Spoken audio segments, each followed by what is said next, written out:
পাকিস্তানের হামলায় আফগানিস্তান আজ রক্তাক্ত, অনেক ক্ষয়ক্ষতি। আসসালামু আলাইকুম। সাম্প্রতিক সময়ে পাকিস্তান আফগানিস্তান সীমান্তে যুদ্ধের আগুন জ্বলে ওঠে। পাকিস্তানি বিমান হামলায় আফগানিস্তানে রক্তাক্ত এবং ব্যাপক ক্ষয়ক্ষতি হয়। আজকের ভিডিওতে আমরা দেখব এই হামলার ভয়াবহতা। অবশ্যই সাবস্ক্রাইব করে পাশে থাকবেন। শুরুটা হয় 2024 সালে শেষের দিকে। তালেবান সরকারের সময় পাকিস্তান অভিযোগ করে আফগানিস্তান থেকে তেহরিকি তালেবান পাকিস্তান বা টিটিপি জঙ্গিরা পাকিস্তানে হামলা চালাচ্ছে। এর জবাবে পাকিস্তান ড্রোন ও বিমান হামলা শুরু করে। এই হামলায় একটি গ্রামের প্রায় 10টি বাড়ি ধ্বংস হয়ে যায়। আফগান প্রেস টিভির রিপোর্ট অনুযায়ী 15 জন বেসামরিক মানুষ মারা যায়।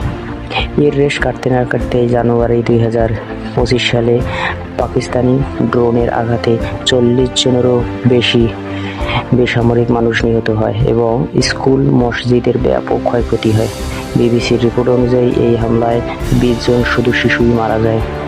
এরপর পাল্টাপাল্টি অভিযোগ এবং এর মাঝেই হঠাৎ পাকিস্তানে বিভিন্ন জায়গায় জঙ্গি হামলা করে।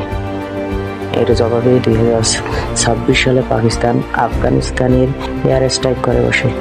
এই এয়ার স্ট্রাইকের কারণে 12 জন নারী ও অনেক বেসামরিক নাগরিক মারা যায়।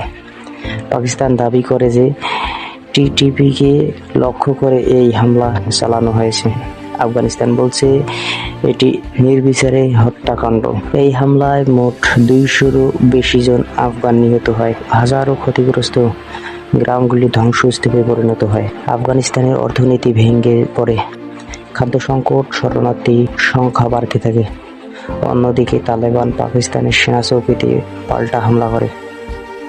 হামলা পাল্টা হামলা, অভিযোগ পাল্টা অভিযোগে উত্তল আজকের দক্ষিণ এশিয়া। বিশেষজ্ঞরা বলছে এমনটা চলতে থাকলে এই সংঘাত দীর্ঘস্থায়ী হবে এবং পুরো অঞ্চল জুড়ে ছড়িয়ে পড়বে।